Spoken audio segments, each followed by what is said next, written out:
तो hey guys, good morning. स्वागत है आपका मेरे एक और ब्लॉग में। और आप सबको ढेर सारी शुभकामनाएं। 15 अगस्त स्वतंत्रता दिवस की ढेर सारी शुभकामनाएं। भाई, बहुत सारे लोग हैं जो आज तिरंगा यात्रा निकाल रहे हो। उसमें बहुत सारे जाति धर्म समुदाय अलग अलग क्षेत्र से आने वाले लोग इसमें बढ़ चढ़ कर हिस्सा ले रहे हैं सिर्फ आज के दिन। भाई, जैसे ही 15 अगस्त ख़त्म होगा, 16 अगस्त शुरू होगा, वैसे ही लोग अपने अपने जाति धर्म समुदाय में बढ़ जाएंगे। यही एक मानसिकता है ऐसी कि जो देश को तरक्की करने में रोक रही है। क्योंकि यहाँ पर लोग देश के बारे में नहीं, उसकी तरक्की के बारे में नहीं, अपने अपने जाति समुदाय कम्युनिटी के बारे में बात करते हैं।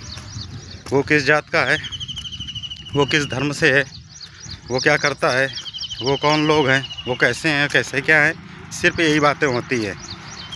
और यही फ़र्क है। चाइना की पॉपुलेशन और इंडिया की पॉपुलेशन लगभग बराबर है। और देखा जाए तो चाइना और इंडिया में अगर कंपैरिजन किया जाए तो भाई साहब, इंडिया चाइना के आसपास भी नहीं है। अभी एक आपने वीडियो देखा होगा अरुणाचल प्रदेश का, जिसमें भाई साहब एक लड़का कह रहा है बाय बाय इंडिया, हम मिलते हैं चाइना में। तो आप इस बात से इसका नॉर्मल मत समझिए। आप इसको इस बात से अंदाज़ा लगाइए कि भाई साहब उसके बोल, आप सोच कर देखिए कि क्या एक बहुत बड़ा हिस्सा अरुणाचल प्रदेश का क्या चाइना के हिस्से में जा रहा है। ये सोचने वाली बात है। यहाँ सिर्फ लोग व्यस्त हैं, हम इस जाति से हैं, हम उस जाति से हैं, हमको आरक्षण चाहिए, हमको नहीं चाहिए, हमको 20% चाहिए, हमको 50% चाहिए, हमको 40% चाहिए। भाई साहब, यहाँ पे सिर्फ और सिर्फ लोग अपने स्वार्थ, अपने समुदाय, इस पे बात करते हैं। कोई मतलब नहीं बनता यार। जब आप ऐसी मानसिकता रखते हैं, ऐसी सोच रखते हैं, तो कभी देश तरक्की नहीं कर पाएगा। यही फ़र्क है चाइना में, अमेरिका में, जापान में और भारत में। यहाँ लोग ये नहीं देखते यार कि ये कौन से जाति धर्म समुदाय से है। चाइना के आप बच्चे देख लीजिए, 2-2, 250 गोल्ड मेडल लेकर आते हैं। यहाँ भाई साहब 150 करोड़ की जनसंख्या में सिर्फ आता क्या है, 1 या 2। तो आप बताइए, ऐसे तरक्की हो पाएगी? या ऐसी सोच रखने वालों से क्या ही आप उम्मीद करेंगे, जो आए दिन कहीं ये घोटाला कहीं वो घोटाला, जो सिर्फ अपनी जेब भरने में लगे हैं। देश को किसी की नहीं पड़ी। एक टैलेंटेड बच्चा जो ये सोच रहा है कि हम अपने टैलेंट के दम पर कुछ आगे बढ़ेंगे, कुछ आगे करेंगे, लेकिन वो सिर्फ मात खा जाता है सिस्टम से।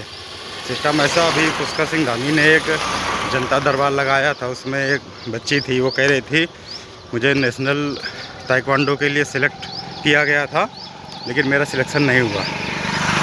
सिलेक्शन इस बात से नहीं हुआ क्योंकि 1.5 लाख रुपए मांग रहे थे। अब इस बात से अंदाज़ा लगाइए कि भ्रष्टाचार कितना बड़ा हुआ है।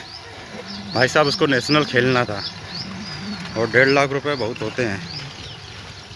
अब किसी इंसान के पास अगर 1000-2000 ना हो, अगर उससे अगर अचानक से 1.5 लाख रुपए की डिमांड कर दी जाए, आप सोच कर देखिए। तो ऐसे ही टैलेंट दबाया जाता है इंडिया में। और बात करते हैं हम स्वतंत्रता की। भाई साहब, स्वतंत्रता, आप इसके मायने समझिए। आप आज़ाद हैं, डेमोक्रेसी है भारत में, उसके अनुसार लोग जी रहे हैं, कॉन्स्टिट्यूंसी के अनुसार लोग अपनी बात कह रहे हैं, लेकिन फिर भी कहीं ना कहीं लोगों को तो दबाया जा रहा है ना। तो आप सोच कर देखिए। और ये ऐसे ही चलता रहेगा जब तक लोगों की सोच विकसित नहीं होगी, सोच स्वतंत्र नहीं होगी, जाति धर्म समुदाय में बटेंगे, तब तक लोग ऐसे ही परेशानी झेलेंगे। और तरक्की की बात, तो आप तरक्की तो देख ही रहे हैं, कैसी तरक्की हो रही है। और बात करते हैं हम ऐसे हैं वैसे हैं। जब तक सोच नहीं बदलेगी तब तक कुछ होने वाला नहीं।